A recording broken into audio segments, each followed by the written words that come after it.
We are back in studio today, but last week I caught up with someone making waves in the news over the weekend, coming into the crossfire of President Trump, former White House Communications Director Anthony Scaramucci. On Monday, Scaramucci made a full break with President Trump in the wake of a weekend Twitter feud, saying he no longer supports his former boss for re-election. But last Thursday, when I spoke to him, the tune was a little different. Here's what he had to say when I asked him if he was concerned about becoming unpopular with the GOP. Yeah, no, I could care less. I mean, listen, at the end of the day, I'm a supporter of the president. I would like to see him get reelected. I think a lot of his policies have been great, but I think we run the risk here if we have this 100-0 litmus test where we can't agree or we can't disagree with each other on anything. I think that's very dangerous. There's a group of people in Palm Beach, the GOP in Palm Beach, Florida. They canceled a fundraising speech that I was going to give for them. That's all good, fine by me. But then what happens when the president's walking stuff back and he says, hey, when they're saying send her back, we shouldn't be saying that, or the speech he gave yesterday even about the renunciation of white supremacists and so forth. So, what's happening is the ball's moving a lot, and I think people have to stick to their principles and they have to say what they believe. And since I'm in the capital markets managing $10 billion, my word, if I call somebody and say, hey, we're transacting, hundreds of millions of dollars of securities could trade hands based on my word. And so I have to be somebody that can give people straight information, unspun from the political realities. Doesn't mean I'm not a supporter of the president and wish him well, but you really have to analyze this objectively if you're running money, so that you can explain to people where things are, where they could potentially go. Moving to the topic of the economy, I asked him his thoughts on the volatility of the stock market and worries that an ongoing trade dispute between Washington and Beijing could tip the U.S. economy into recession. The president has miscalculated this because we're growing, but the rest of the world isn't growing. And if you start a trade war and you pull the rest of the world into a recession, unfortunately, you'll drag the United States down with it. And so, secondarily, if you're going to start a trade war or any war, you have to have some kind of preparation. So if it's a hot war, you need logistics and a supply chain.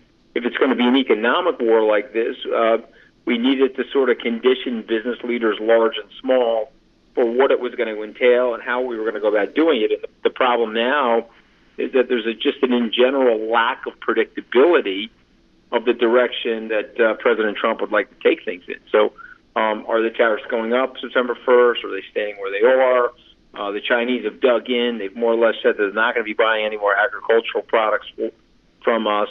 Their currency devaluation is at a level where even though they're being accused of and being charged with being a currency manipulator from the United States, it's not clear that the rest of the world will hold that view.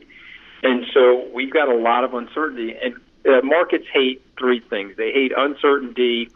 They hate a random series of events, this high level of lack of predictability. And then the last piece of the whole thing, markets like outcomes. They like to know where things are going. I further probed him by asking if China will go further than many expect to win this trade war and perhaps even increase odds that President Trump is a one-term president. Could he see that happening? Well, I mean, anything can happen, but I don't see that happening because I think even with a protracted trade war, the economy will be reasonably to very strong going into the election. He'll likely get a rate cut coming in September again. The rest of the world is easing. Those things are positives. What's negative is that there's a specter of deflation going around in the world. But I do think the United States will be growing and wages should be okay going into the election. Having said that, because there are so many variables moving and there's as I said, there's a lack of a plan, you could further slow down capital investing. And if that happens, you may have surprising levels of weakness in the U.S.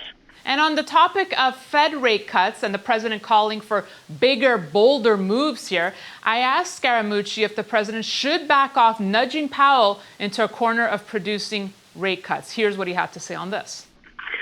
Well, I disagree with the jawboning. I think it's important to make sure that the Fed is independent. I think Chairman Powell is still operating with high levels of independence. I think that the truth be told, if you look at the economic data, they probably moved one time too many last December. I mean, that does happen, and so they made that correction this month, and they're likely to make more cuts next month. But it's not clear to me that they're cutting because the president's jawboning them.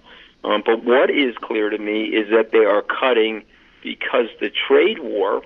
Okay, and you could, blame the Chinese and the president for that matter, but the trade war is slowing things down and scaring the Fed as it relates to economic growth. So I think that's really where it's coming from, more that than the Twitter feed. We have much more from my interview with Anthony Scaramucci. I asked him about the possibility of a return to a gold standard, so be sure to stay tuned to find out what he had to say.